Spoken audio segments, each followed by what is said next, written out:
mengangkat isu sosial, penting, serta berbagai dinamika kehidupan. Kami kemas dalam Redaksi Putri Cempa Manajemen.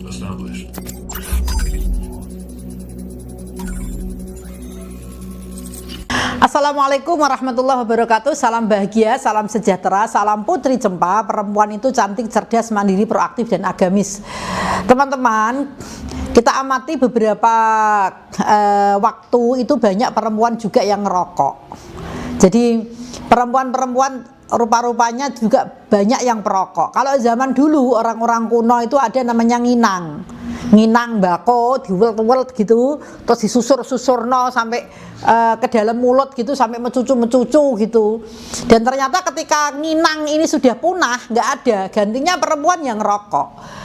Terutama teman-teman saya yang ada di kawasan pegunungan yang hawanya dingin, mereka berdalih bahwa ngerokok itu bisa menghangatkan badan. Sehingga bukan sesuatu yang tabu, bukan sesuatu yang tidak baik. Walaupun kadang-kadang ada orang yang memandang negatif pada perempuan perokok, tapi ketika mereka punya alasan-alasan yang logis, wong aku kalau nggak ngerokok nggak bisa kerja loh, ya sudah, berarti perempuan banyak yang ngerokok.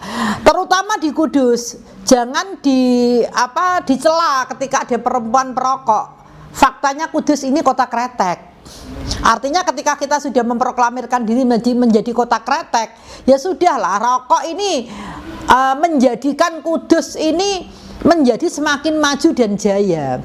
Fakta data bahwa karyawan pabrik rokok yang ada di perusahaan-perusahaan rokok yang besar di Kudus sekelas Jarum, Sukun, Noyorono, dan pabrik-pabrik kecil itu mungkin serapan tenaga kerjanya hampir sepertiga atau seperempat dari seluruh jumlah penduduk Kabupaten Kudus. Ini luar biasa.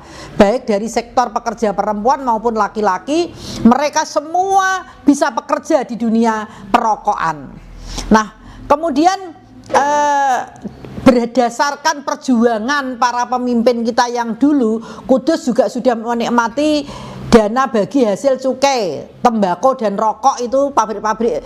Jadi pemerintah pusat mengeluarkan DBHCT itu bagi kabupaten kota yang menghasilkan rokok maupun pertanian tembakau, cengkeh dan sebagainya soal urusan rokok. Nah, ini menjadikan kita sepakat bahwa rokok ini berkontribusi mensejahterakan rakyat Kudus.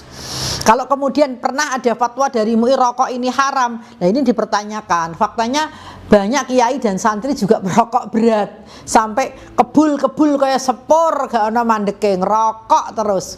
Kita tidak akan membahas tentang itu. Yang akan kita bahas adalah statement Menteri Keuangan yang baru, Pak Purbaya, bahwa harga cukai rokok yang melambung tinggi, yang rokok itu biaya produksinya kadang-kadang hanya 10-20%, tapi dijual bisa sampai 200% dari biaya produksi karena biaya cukai yang sangat mahal, ternyata tidak membuat para perokok ini jera. Berapapun harga rokok, kalau dia itu sudah cocok dengan rokok yang dipilih, dikejar dan dibeli. Tetapi juga banyak yang kemudian berpikir ulang. Seperti misalnya saudara-saudara sekitar saya, loh, kamu sekarang nggak ngerokok? Enggak, kenapa? Rokoknya mahal. Banyak yang berhenti merokok. Tapi kemudian pertanyaannya adalah, di dunia kesehatan, di dunia medis, kita sepakat bahwa rokok itu dilarang. Jadi perokok berat itu rawan mengganggu kesehatan jantung, paru-paru dan sebagainya. Dan ini juga sudah ada peringatan jelas di pita cukai. Tetapi dari sisi bisnis, dari sisi income kepada negara, ternyata statement dari Menteri Keuangan ini perlu dipertimbangkan. Kenapa sih cukainya harus mahal? Apa pertimbangan negara mematok biaya cukai atau pajak cukai yang begitu mahal? Tujuannya apa? Apakah tujuannya supaya banyak orang tidak merokok? Kalau tujuannya ini sudah dibantahkan di lapangan. Faktanya masih banyak orang yang merokok, khususnya di Indonesia. Apalagi pada pekerja-pekerja lepas yang memang butuh suasana santai sesaat dengan kebul-kebul rokok. Atau tujuan pemerintah yang kedua, ketika pita cukai mahal, itu supaya income pajak itu masuk. Tapi yang di lapangan justru banyak pita cukai dipalsukan. Karena mereka kepengen jual rokok yang murah, sementara pajaknya mahal, banyak pengusaha yang nakal. Pita cukainya dipalsukan atau dia non pita cukai. Walaupun gempuran-gempuran dari aparat untuk menangkap pelaku-pelaku yang curang itu, tetapi tidak menyurutkan. Corone itu petugas kalah, akalnya tetap daki. Bagaimana mereka bisa tetap menjual rokok tanpa pita cukai? Lalu apa tujuan pemerintah yang ketiga ketika pita cukainya dimahalin? Apakah supaya pabrik rokok ini mulai mati begitu? Tidak ada yang membuat pabrik rokok lagi, tapi faktanya anak-anak muda itu banyak yang melirik bisnis rokok. Jadi mereka melihat rokok ini peluang bisnis yang bagus. Mereka kumpul-kumpul ngapain? Mau bikin rokok. Khususnya di Kudus ini ada lingkungan industri tembakau IHT yang kecil itu, ada gudang-gudang yang untuk produksi rokok yang kecil-kecil ini juga peminatnya banyak. Nah, teman-teman, ketika problem pita cukai ini sudah menjadi problem nasional, kami dari masyarakat Kudus justru memberikan usulan kepada pemerintah pusat bahwa yang pertama adalah kenapa pita cukai harus diturunkan, supaya rokok ini harganya lebih murah.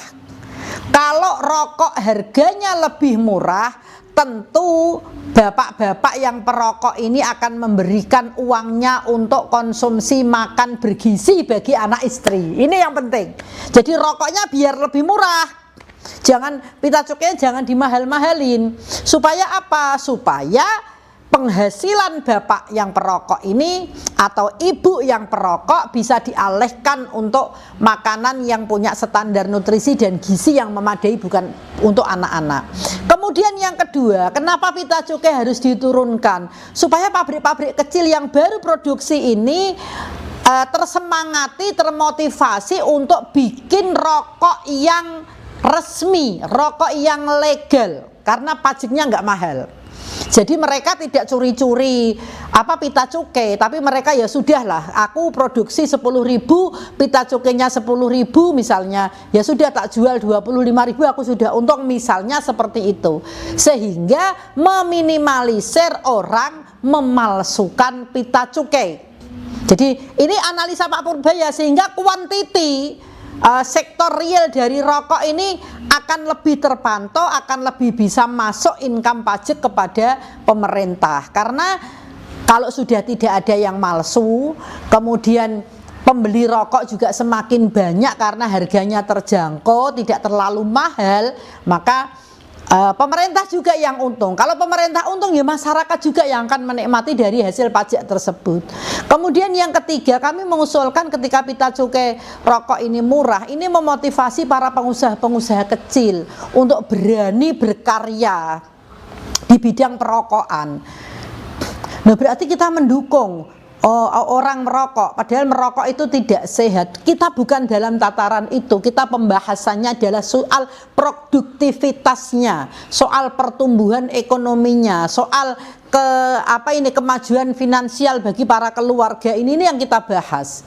Untuk itu, di saat kebijakan pita cukai yang mahal, ada statement dari Pak Purbaya seperti ini, kita harus menyambut baik. Mungkin perusahaan-perusahaan besar sekelas Jarum bisa mengusulkan supaya pita cukainya tidak semahal itu, sehingga rokoknya tidak naik terus. Sementara harus juga diimbangi dengan UMR yang naik. Kalau harga rokoknya naik, otomatis semua akan menjadi menyesuaikan. Yang korban siapa? Ya pengguna rokok, pemakai rokok, ya para perokok. Mereka bela-belain tidak memberi nafkah anak istrinya hanya supaya bisa kebul-kebul rokoknya. Bagaimana mereka tidak menelantarkan iuran-iuran sekolah hanya untuk demi beli rokok yang mahal. Jadi dampaknya banyak aspek. Akibat yang ditimbulkan itu merugikan di banyak persoalan kehidupan. Ini patut dipertimbangkan. Khususnya Kabupaten Kudus mungkin boleh membuat pansus tentang pita cukai, atau bagaimana kemudian mengusulkan membantu perusahaan-perusahaan besar yang ada di Kudus ini supaya pita cukainya ini diturunkan. Kalau ada usulan konkret dari pemerintah daerah pasti di sana dipertimbangkan. Sama halnya ketika kita meminta dana bagi hasil cukai dulu, kita juga nongkrongin itu di Kementerian Keuangan sampai benar-benar diturunkan berapa bagi hasil cukai yang digelontorkan ke kabupaten kota. Ini juga perjuangan para pejabat saat itu. Nah, ini mungkin bisa dimulai ketika ada letupan usulan atau statement dari Kementerian Keuangan. Kudus bisa menangkap peluang itu, mengusulkan dengan beberapa aspek yang dikaji secara real di masyarakat, bagaimana seandainya pita cukai ini tidak semahal itu, tidak sebesar itu, sehingga tidak membebani para pengusaha yang dampaknya juga kepada masyarakat. Harga rokok melambung tinggi dan akhirnya berdampak pada ekonomi di keluarga. Nah teman-teman, tentu ini perlu dikaji secara khusus, dan ini adalah tugas-tugas para wakil-wakil kita di DPRD, kemudian di Dinas Perdagangan, Dinas Perekonomian, ketemu, diobrolin, kemudian setelah menjadi sebuah keputusan sampaikan ke pusat supaya menjadi sebuah kebijakan yang berpihak kepada masyarakat. Masyarakat itu siapa? Yo, para perokok, para karyawan rokok, dan juga para keluarga yang orang tuanya perokok. Demikian teman-teman. Salam bahagia, salam sejahtera, salam Putri Cempa, cantik, cerdas, mandiri, proaktif, dan agamis. Mudah-mudahan para perempuan yang Putri Cempa tidak merokok. Assalamualaikum warahmatullahi wabarakatuh.